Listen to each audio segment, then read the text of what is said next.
ঈশ্বরের চরণে ফুল দিয়ে সকালবেলা প্রার্থনার মধ্যে দিয়ে দিনটা শুরু করলাম। ঈশ্বর, তুমি ভালো থেকো, তোমার সন্তানদের ভালো রেখো।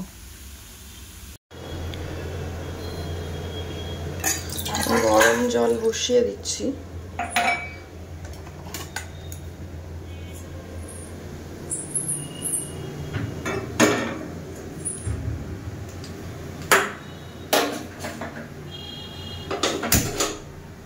আর এখানে ভাতের জল বসিয়েছি, চাল ধুয়ে রেখেছি, জলটা ফুটে গেছে। এখন চালটা দিয়ে দেব।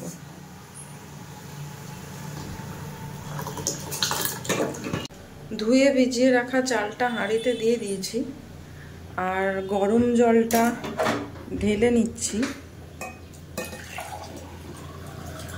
ভাত এখানে ফুটেও গিয়েছে, তাই ভাতের ঢাকনাটা খুলে রাখলাম। আর মুসুরির ডাল ধুয়ে বসিয়ে দিয়েছি সিদ্ধ করার জন্য। পরে এটা ফোড়ন দিয়ে নেব আর একটা কিছু ভাজা, তাহলেই ব্যাস। Hello everyone, welcome back to my channel with one another fresh new blog. আমি ঝুম সুস্মি আর তোমরা দেখছো ঝুম সুস্মি ব্লগস। তো ঘড়িতে এখন বাজছে সকাল 10:10 আর আমি একদম সমস্ত কাজ সেরে তৈরি হয়ে নিয়েছি, যাব স্কুলে। আজকে খুব ইম্পর্টেন্ট কিছু কাজ রয়েছে। আর তোমরা তো জানোই অ্যাজ ইউজুয়াল শনিবার থাকে আমার সপ্তাহের সবথেকে ব্যস্ততম দিন। তো চলো তোমাদেরকে সঙ্গে নিয়ে শুরু করছি আরও একটা নতুন দিন। হোপফুলি যে যেখান থেকে ভিডিওটা দেখছো প্রত্যেকে খুব খুব খুব ভালো আছো, সুস্থ আছো। আমিও খুব ভালো আছি। মাকে নিয়ে একটু টেনশনে আছি। মায়ের পায়ে গোড়ালির গিঁটটা থেকে হাঁটু পর্যন্ত কিছু স্কিনের প্রবলেম হয়েছিল। তো মাকে আজকে পাড়ার কেউ বলেছে হয়তো চন্দ্রগোড়া সাপের বিষ লেগেছে। আমাদের বাড়িতে প্রচুর জঙ্গল হয় আর মা সেই সব ঘাস পাতা সব পরিষ্কার করে, হয়তো কোনো সময় কোথাও কিছু ছিল খেয়াল করেনি।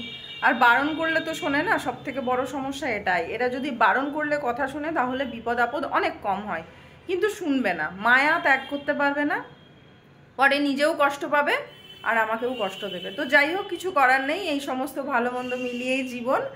আর জীবন যুদ্ধে টিকে থাকা, খুব স্ট্রাগলার একজন পাইলট বলবো না সোলজার বলবো জানি না, সেটা আমি নিজেকে মনে করি।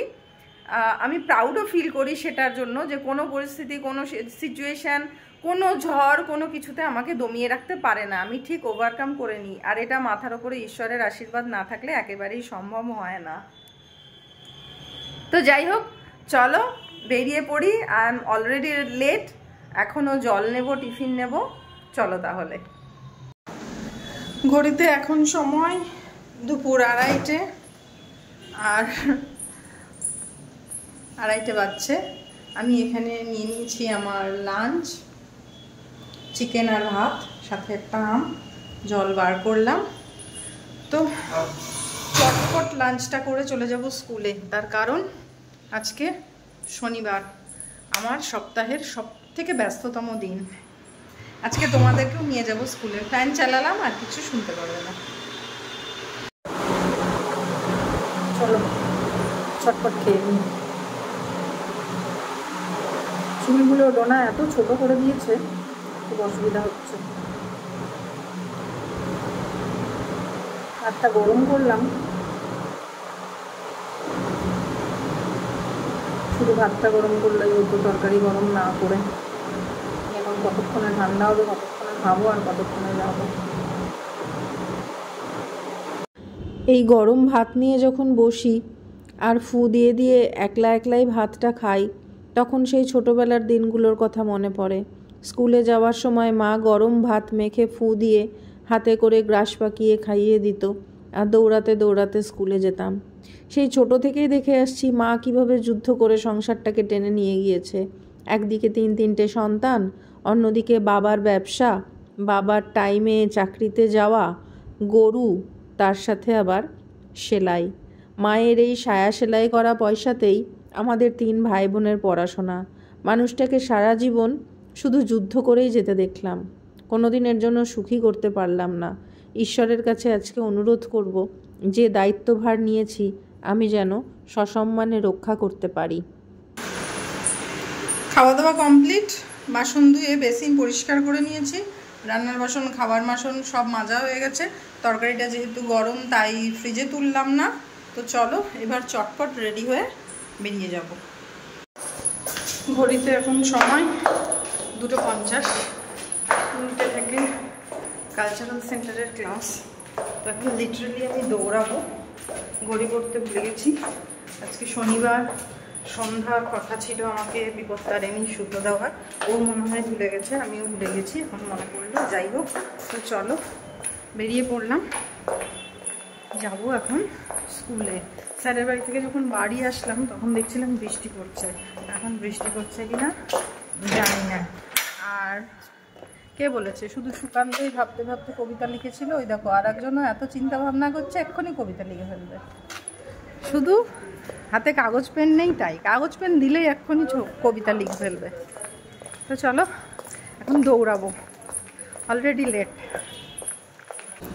ঘড়িতে এখন বাজছে রাত্রি 11:10, আর আমি বাড়িতে এসে ফ্রেশ হয়ে খাবার গরম করে ডিনার সেরে ঘরটা একটু গোছগাছ করে এই জাস্ট আসলাম শুতে। তো আমার নাইট কেয়ার রুটিনও ডান, চুল বেঁধে নিয়েছি, কিন্তু চুলটা আমার এবার এত বাজেভাবে কাটা হয়েছে কোনোভাবেই আমি ম্যানেজ করতে পারছি না। মাথা আঁচড়ে বাড়ি থেকে বেরোনোর পরও সবাই বলছে মাথা কেন আঁচড়াসনি।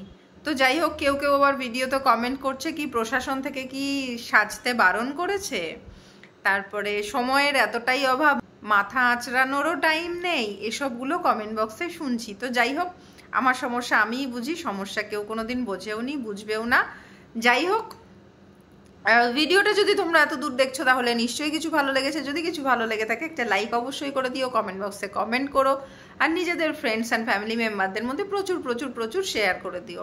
যারা এখনো পর্যন্ত চ্যানেলটা সাবস্ক্রাইব করো চটপট সাবস্ক্রাইব করে দাও, আর সাবস্ক্রাইব বাটনের পাশে থাকা বেল আইকনটা প্রেস করতে ভুলো না, যাতে আপলোডেড অল নিউ ভিডিওর অল নোটিফিকেশন খুব তাড়াতাড়ি তোমাদের কাছে পৌঁছে যায়।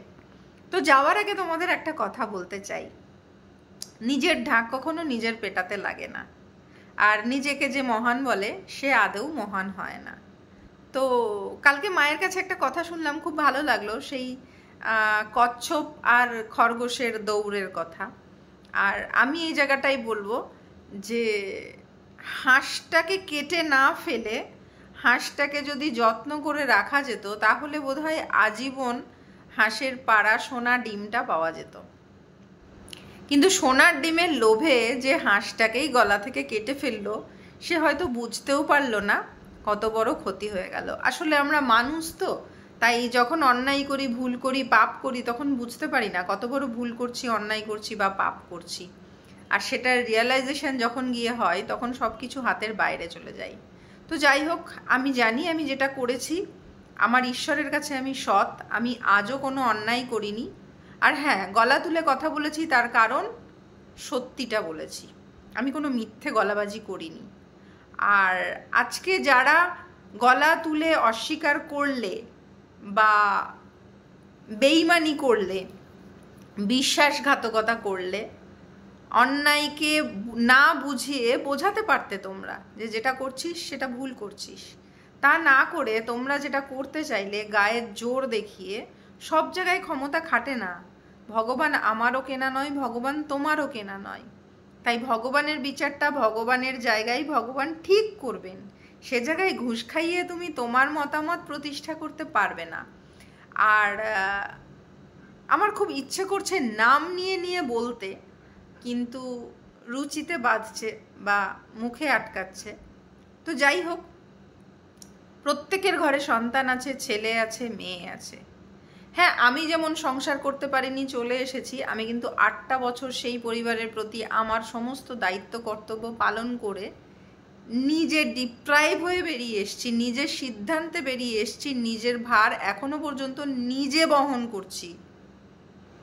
কিন্তু যাদের মেয়েরা 15-20 দিনের বেশি সংসার করতে পারে না, তারা যখন গলা তুলে অন্যের সংসারে নাক গলাতে আসে না, তখন খুব হাসি পায়, বিশ্বাস করো।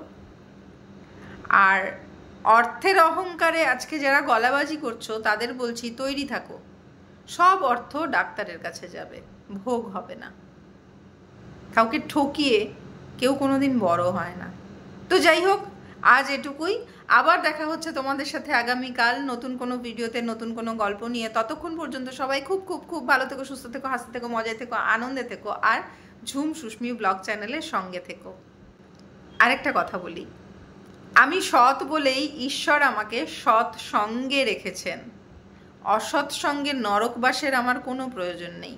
দুষ্টু গরুর থেকে যেমন শূন্য গোয়াল ভালো, এই ধরনের স্বার্থপর আত্মীয়র থেকে আমার বন্ধুরা অনেক ভালো। আর পাড়া প্রতিবেশী, তাদের কথা আর নাই বা বললাম। যারা প্রয়োজনে ডাকে হাঁকে, অন্যের ঘরে কান পেতে বসে থাকে, কখন অশান্তি লাগবে তখন বারান্দায় বসে আইসক্রিম চুষবো আর মজা মারবো, কিংবা ঘরের দরজা বন্ধ করে জোরে জোরে মন্ত্র পড়ে ঠাকুর পুজো করব, তাদেরকে আমি মানুষ বলেই মনে করি না। তাই তাদের ব্যাপার নিয়ে আর কোনো কিছু বলে নিজেকে ছোট করতে চাই না। তো চলো, গুড নাইট, আবার দেখা হচ্ছে আগামীকাল।